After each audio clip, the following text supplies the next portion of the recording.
In a right triangle ABC of if the hypotenuse AB is P, hypotenuse AB दे रखा है ना, तो ये हमारे पास ये राइट एंगल ट्राइंगल हो गया, हाइपोटेन्यूज AB, इसका मैग्नीट्यूड दे दिया P, तो ये एंगल 90 डिग्री हो जाएगा। देखो इसके अपोजिट में इसे स्मॉल a मान लेता हूँ, इसके अपोजिट इसे स्मॉल b मान, मैग्नीट्यूड यानी कि इस लेंथ का मैग्नीट्यूड कितना a और इस लेंथ का मैग्नीट्यूड कितना b, दो वेक्टर्स का डॉट प्रोडक्ट लिखा जाए तो इसका मैग्नीट्यूड यानी कि AB का मैग्नीट्यूड कितना आएगा P, AC का मैग्नीट्यूड यानी कि B, और इन दोनों के बीच में एंगल AB और AC के बीच में एंगल A cos A, ध्यान रखना ये आ गया PB cos A, दो बार लिखते हैं, प्लस BC का मैग्नीट्यूड क्या है A, BA का मैग्नीट्यूड कितना है P, और इन दोनों के बीच में एंगल कितना है B, तो cos B, CA dot C perpendicular तो कितना आएगा 0। हमने एक्चुअल में क्या प्रॉपर्टी लगाई है, vector A dot vector B कितना होता है,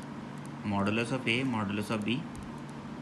cos theta, if theta is the angle between A and B। यहाँ इन दोनों में एंगल क्या था A, तो cos A, इन दोनों का मैग्नीट्यूड। यहाँ BC और AB में एंगल क्या था B, तो cos B, और इन दोनों में एंगल कितना 90 डिग्री था, तो डॉट प्रोडक्ट कितना आएगा 0। यहाँ से ना P कॉमन ले लेते हैं, तो बचेगा क्या B cos A and A cos B, इसे साइन में कन्वर्ट कर लेते हैं। देखो A प्लस B 90 होगा, क्योंकि ये 90 है, तो A की वैल्यू क्या आ जाएगी 90 माइनस B, है ना, तो cos 90 minus B plus A, और इसमें B की वैल्यू क्या है 90 माइनस है, तो cos 90 माइनस A, क्यों क्या अभी थोड़ी देर में पता चल जाएगा, B sine B plus A sine A, ठीक है। साइन थ्योरम पढ़ी होगी तुम लोगों ने, A upon sine A is equal to B upon sine B is equal to C upon sine C, sine C कितना हो गया 90 एंड साइन 90 इज 1, यहाँ P की जगह कितना जगह C की जगह कितना जगह P हो जाएगा, तो यहाँ से A की वैल्यू कितनी आ जाएगी, A की वैल्यू है P साइन A,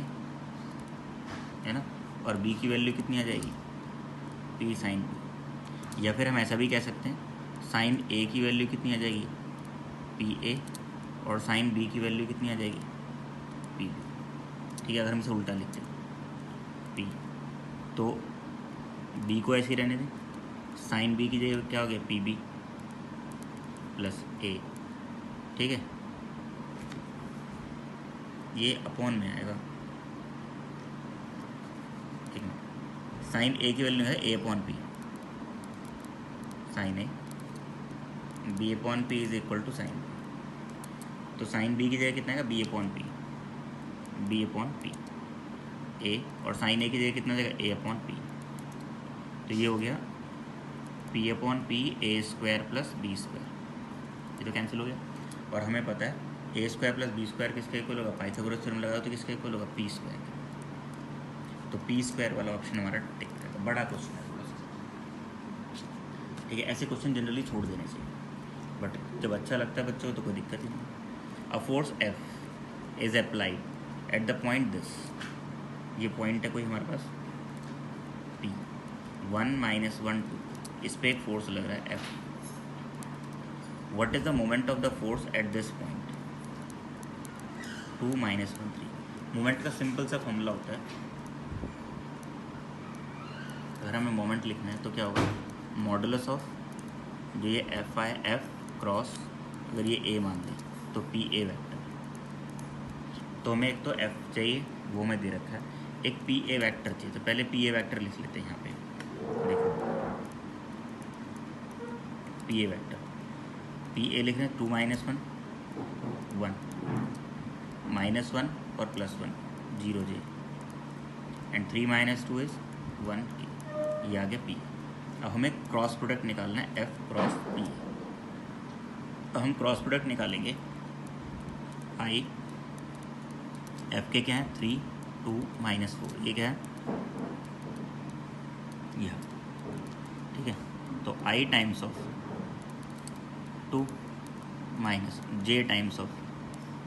3 + 4 प्लस के टाइम्स ऑफ, ठीक है, 0 -2, तो कितना होगा 2i माइनस का 7j और माइनस का 2k, ठीक। मोमेंट, अगर केवल मोमेंट पूछा है, मैग्नीट्यूड दो, देखो दो चीज़ें हैं, तो अगर मोमेंट का मैग्नीट्यूड पूछा तो ये, और अगर केवल मोमेंट पूछा तो कितना ही आएगा ये 2i - 7j - 2k, देखो 2i - 7j - 2k, ये हमारे पास